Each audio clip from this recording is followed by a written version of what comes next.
Good evening class. Success coaching centre में आपका स्वागत है।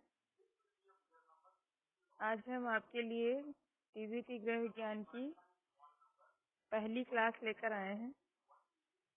आपकी क्लास स्टार्ट होगी होम मैनेजमेंट से। आई होप आपको पसंद आएगी। आपका पहला ब्रांच भी है, होम मैनेजमेंट ही माना जाता है। हम इसी पे बात करेंगे, ठीक है। इसके सिलेबस में क्या क्या है ये थोड़ा बताएंगे आपको कि होम मैनेजमेंट में आप क्या क्या पढ़ेंगे, ठीक है। तो ये आप पहले जान लीजिए कि होम मैनेजमेंट क्या है, कैसे होता है, कैसे वर्क करता है। तो होम मैनेजमेंट, इसको हिंदी में हम कहेंगे गृह प्रबंधन या गृह व्यवस्थापन भी कह सकते हैं। गृह की अगर बात करें तो इसका अर्थ है घर, और प्रबंधन की अगर बात करें तो इसका अर्थ होता है विचार पूर्वक किया गया कार्य, ठीक है। गृह प्रबंधन के बारे में अगर बात करें तो गृह प्रबंधन एक सतत चलने वाली प्रक्रिया है। गृह प्रबंधन जो है एक सतत चलने वाली प्रक्रिया है। अगर हम गृह प्रबंधन के बारे में बात करें तो गृह प्रबंधन एक सतत चलने वाली प्रक्रिया है, और यह एक मानसिक प्रक्रिया भी है, ठीक है। गृह प्रबंधन जो है एक सतत चलने वाली प्रक्रिया है। ये आप देख सकते हैं, आपके स्क्रीन बोर्ड पे लिख भी रहा है। गृह प्रबंधन एक सतत चलने वाली प्रक्रिया है, सतत चलने वाली प्रक्रिया है, ठीक है। जैसा कि आप देख पा रहे हैं, सतत का मतलब होता है कि लगातार चलते रहना। सतत का अर्थ क्या होगा? लगातार चलते रहना। और मानसिक प्रक्रिया से आता है, गृह प्रबंधन एक मानसिक प्रक्रिया भी कहा गया है। मानसिक प्रक्रिया है। मानसिक प्रक्रिया इसलिए कहा गया है कि जैसे आप घर में कोई भी योजना बनाते हैं तो उसको दिमाग से सोचते हैं, समझते हैं, क्या करना है क्या नहीं करना है। इस उद्देश्य से बनाते हैं कि इसका जो मूल्यांकन हो या जो हमें उद्देश्यों की प्राप्ति हो, उसमें हमें संतोष मिले। तो गृह प्रबंधन का जो हम गृह प्रबंधन के बारे में कहें तो इसमें 3 चीजें आती हैं। गृह प्रबंधन एक होता है आपका आयोजन, दूसरा आपका होता है नियंत्रण, ठीक है। गृह प्रबंधन में 3 चीजें आती हैं, एक होता है आपका आयोजन और नियंत्रण, और तीसरा आपका होगा मूल्यांकन। इन तीनों को जो है समझते हुए हम गृह प्रबंधन के बारे में जान पाएंगे। इन तीनों का होना गृह प्रबंधन के लिए आवश्यक है। अगर हम किसी भी चीज का प्रबंध कर रहे हैं तो उसमें आयोजन, नियंत्रण और मूल्यांकन अति आवश्यक होता है। आयोजन और नियंत्रण और मूल्यांकन के द्वारा ही हम अपने पारिवारिक साधनों का उपयोग करके पारिवारिक मूल्यों और लक्ष्यों की प्राप्ति करते हैं। जब हमारे पारिवारिक मूल्य और लक्ष्य प्राप्त होते हैं, उसके बाद जो संतोष प्राप्त होता है, तब हमारा गृह प्रबंधन पूरा होता है, ठीक है।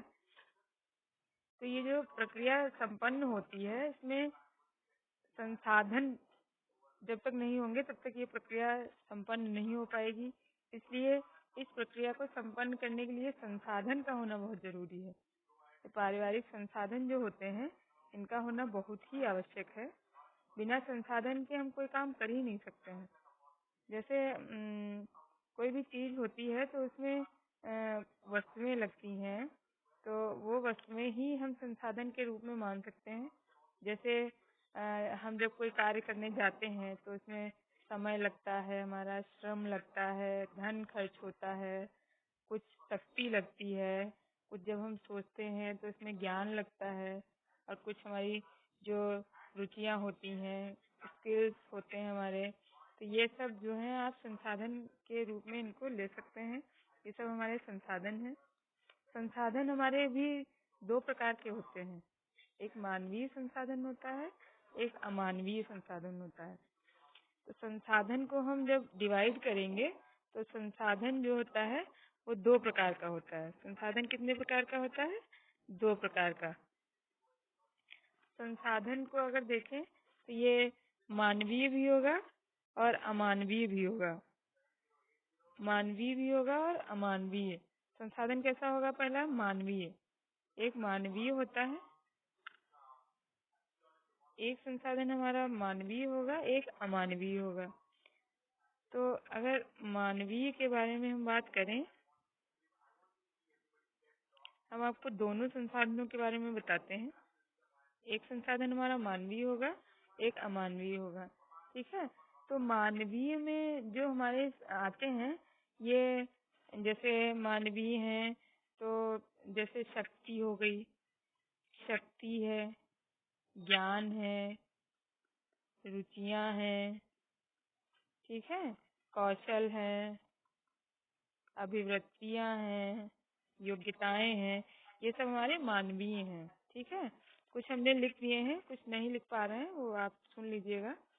और कुछ भौतिक वस्तुएं होती हैं, ये जो भौतिक वस्तुएं हैं इनको हम अमानवीय में ले सकते हैं, ठीक है। जो आप ऐसे कह सकते हैं कि मानवीय वो हैं जो न दिखाई दे न सुनाई दे, जो हम केवल महसूस करें, वो हमारे मानवीय साधन होंगे। ऐसे धन है, संपत्ति है, भौतिक वस्तुएं हैं, सामुदायिक सुविधाएं हैं, इनको हम अमानवीय मान सकते हैं, ठीक है। तो ये हम संसाधनों की बात कर रहे हैं। अगर हम बात करें कि आपके होम मैनेजमेंट में आपको पढ़ना क्या क्या है, तो आप ये देख सकते हैं कि ये हम पहले जानेंगे कि गृह व्यवस्था क्या है, किसे कहते हैं, उसका महत्व क्या है, पारिवारिक जीवन में इसकी भूमिका क्या है।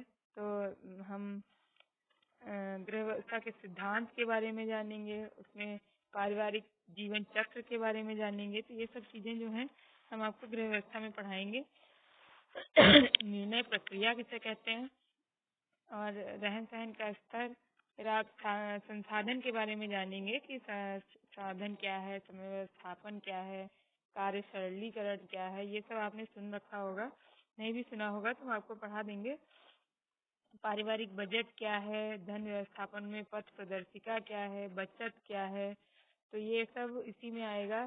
फिर आएगा आपका कला एवं कला के तत्व, कला के सिद्धांत, नमूना, रंग, ये सब आपकी यूनिट्स हैं जो आपको होम मैनेजमेंट के अंतर्गत देखने को मिलेंगी।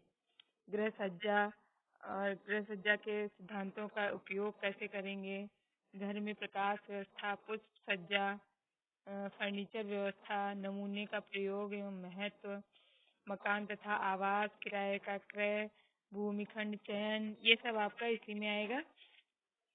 रसोई घर कितने प्रकार के होते हैं, कौन सा अच्छा होता है, कौन सा खराब होता है, कौन सा आदर्श रसोई घर है, एल आकार के, यू आकार के, तो बहुत सारे टाइप होंगे इसमें, तो हम आपको ये पढ़ाएंगे।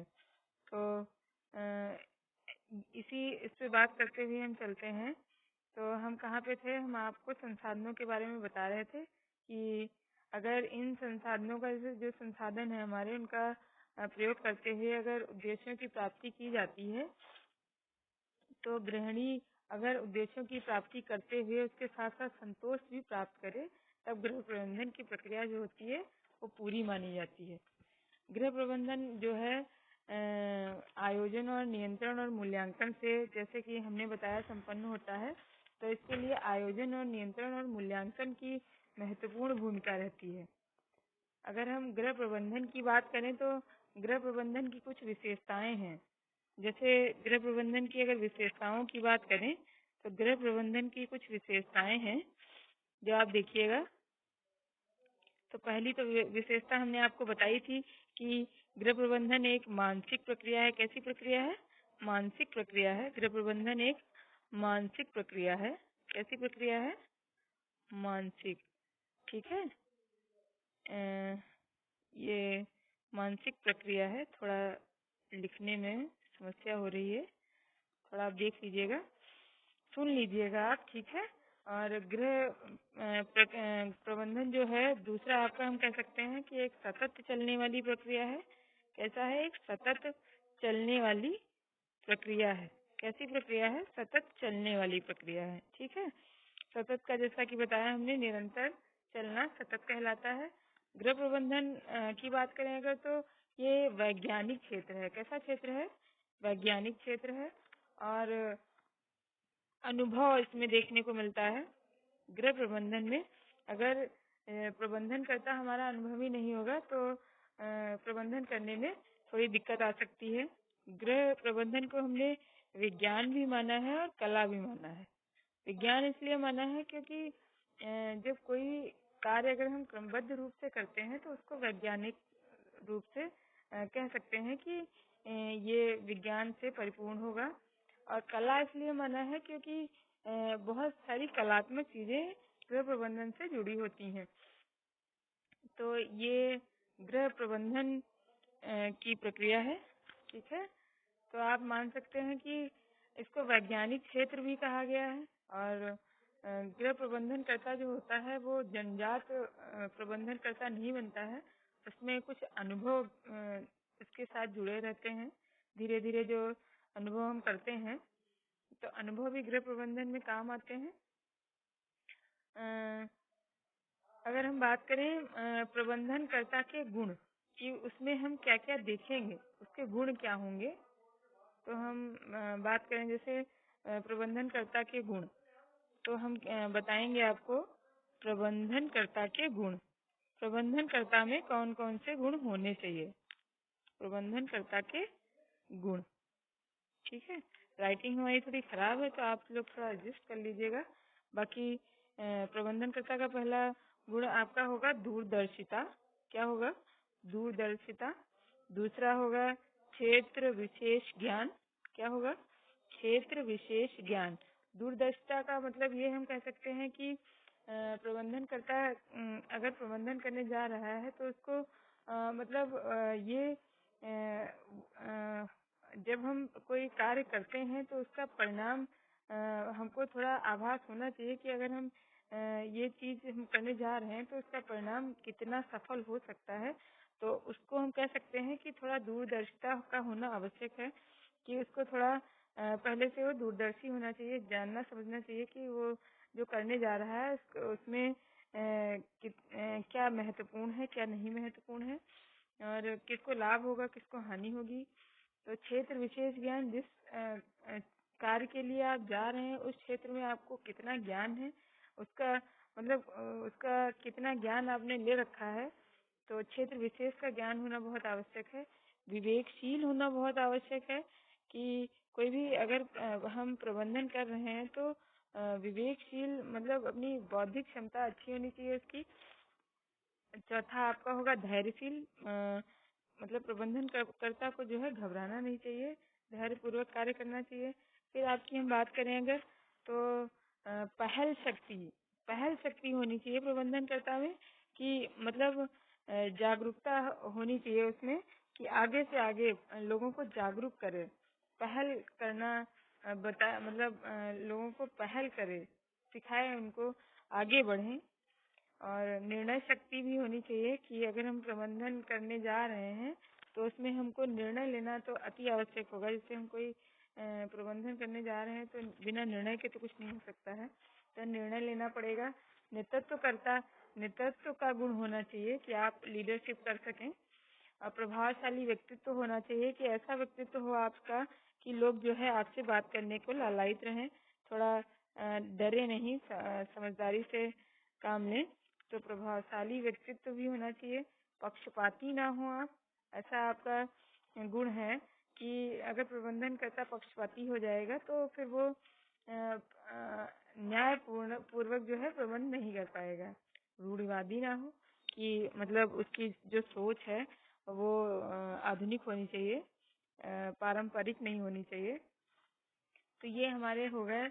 रचनात्मकता भी होनी चाहिए, संप्रेषण कौशल भी होना चाहिए। ये हमारे एक प्रबंधनकर्ता के गुण हम कह सकते हैं कि ये एक प्रबंधनकर्ता में होने चाहिए। तो गृह प्रबंधन की बात करें अगर तो एक राइटर हुए हैं हमारे पी देवदास हैं। इन्होंने गृह प्रबंधन को एक बांध कहा है। अगर हम बात करें तो बांध को इंग्लिश में डैम कहते हैं। डैम का मतलब समझते हैं आप, जैसे नदियों में डैम बनाए जाते हैं तो उसमें पानी रोका हो जाता है, तो उसी प्रकार से पी देवदास जी ने गृह प्रबंधन की तुलना डैम से की है। उसके बाद एक वैज्ञानिक हुए हैं, उन्होंने बताया है कि गृह प्रबंधन एक व्यवहारिक विज्ञान है। वो हमारे महोदय हैं कॉटजिन महोदय हैं। उन्होंने कहा है कि गृह प्रबंधन को व्यवहारिक विज्ञान कहा जाता है। तो ये आपकी जो कुछ परिभाषाएं हैं ये परीक्षा में पूछी जाती हैं, कई बार पूछी भी गई हैं। इनको आप लिख लीजिए और रट भी लीजिए, क्योंकि ये मोस्ट इम्पोर्टेंट परिभाषाएं हैं। पी देवदास जैसे हैं तो इनकी तुलना गृह बांध से की गई है, तो आपसे पूछा जाएगा कि गृह प्रबंधन की तुलना बांध से की है, ये किसने कहा है? तो आप बता सकते हैं कि पी देवदास जी ने कहा है। अगर आपसे पूछा जाए कि गृह प्रबंधन को व्यवहारिक विज्ञान किसने कहा है, तो आप बता सकते हैं कि कॉटजिन ने कहा है। वैसे ही आपसे एक पूछा जाता है कि क्रियाओं का चक्र किसे कहते हैं, तो आपसे पूछा जाएगा क्रियाओं का चक्र किसे कहते हैं या किसने कहा है, और इसी को इंग्लिश में हम कहते हैं साइकिल ऑफ एक्शन या एक्शन ऑफ साइकिल। ये लिचफील्ड जी ने कहा है, इसको हिंदी में कहते हैं क्रियाओं का चक्र, और वैसे कहेंगे इंग्लिश में साइकिल ऑफ एक्शन। तो ये आप बता सकते हैं। तो इसमें हम आपको गृह प्रबंधन में आपको आयोजन हम पढ़ाएंगे, ठीक है? तो ये आपकी नेक्स्ट क्लास होगी आयोजन की, तो आप तैयार रहिएगा। आज के लिए इतना ही। आपको हमारी क्लास कैसी लगी जरूर बताइएगा कमेंट बॉक्स में कमेंट करके, और बाकी हमारे यूट्यूब चैनल को आप लाइक कर सकते हैं, शेयर कर सकते हैं, ठीक है? सब्सक्राइब भी कर सकते हैं अगर आपकी इच्छा करे तो। बहुत बहुत धन्यवाद। Thank you.